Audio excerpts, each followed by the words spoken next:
So, Oscar Wilde once said, "Education is an admirable thing, but it is well to remember from time to time that nothing that is worth knowing can be taught." So in the first week of July 2009, one night I asked my fiancée, Michelle, what was wrong. We'd been together for 5.5 years, and since the engagement I noticed a bit of distance. I was going on a ski trip the next day, and before I left I was determined to find out what was wrong so I could go away without having to think about it, how wrong I was. With the great difficulty, Michelle confessed to me that she didn't think we could get married. She wanted to discuss this after the trip so I could enjoy myself, but now that the cat was out of the bag, she told me that she believed she'd been living a lie, and that if we were to get married, neither of us would ever be happy. She didn't want to be with a man anymore. So usually at about this stage of the story, I'm seeing this face.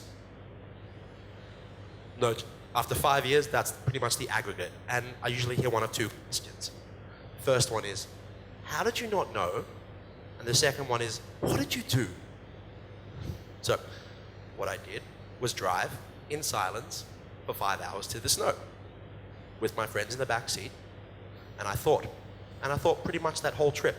I thought about my life, I thought about all the decisions I'd made in those 25 years and where they'd led me. So by the first night, I'd answered the first question.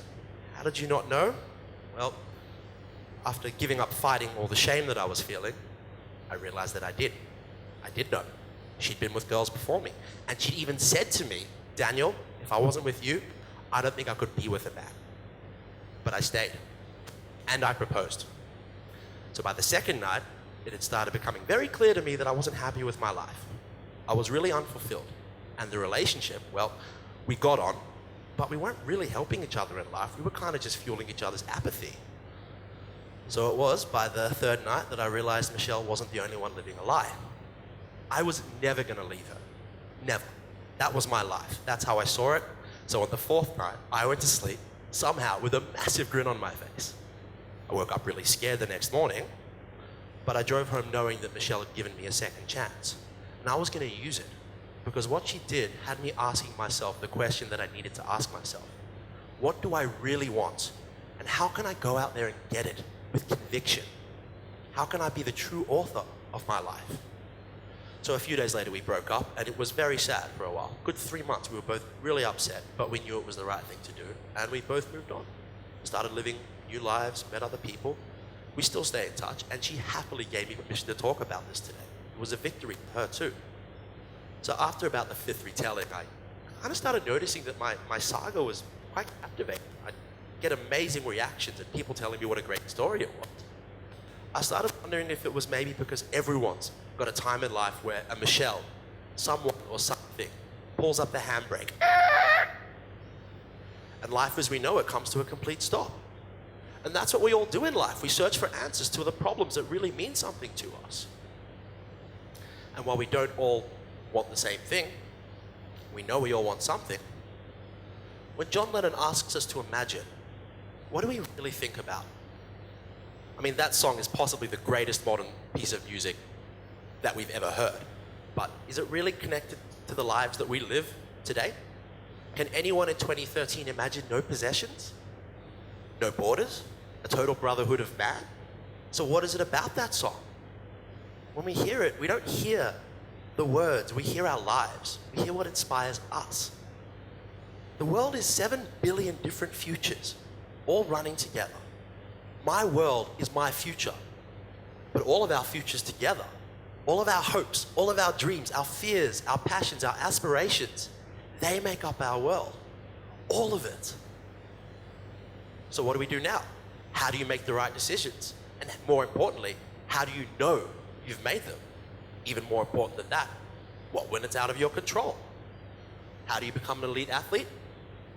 Persistence, discipline, dedication, and a belief instilled from a very early age. Early enough for it to have been their parents who instilled it. How many life decisions were you guys making when you were 8, 9, 10 years old? And how have they really affected you? Elite athletes, professional athletes, are put up at the highest point of our society. They are rich and famous beyond any of us and beyond anything that we can imagine, but they still remain victims to the choices made for them long ago. And not many of us get that golden ticket from a Wonka bar. We're not all born into that kind of family. I was born into a great family.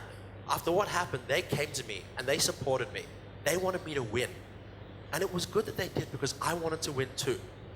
I was determined to find out exactly why I ended up where I ended up. I was determined to find what Paulo Coelho would call my personal future. And that's not easy.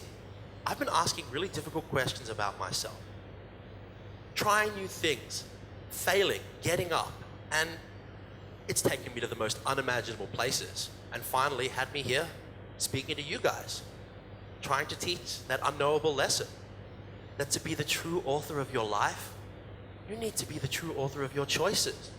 And the ones that are out of your control, well, they're out of your control. But I think you'll find that the ones that aren't, they're the ones that really make a difference. Imagine what your life would be if you had the true power to have an amazing impact on the things that really, really inspire you. Now imagine a world full of people like that. What would life be like then? Imagine.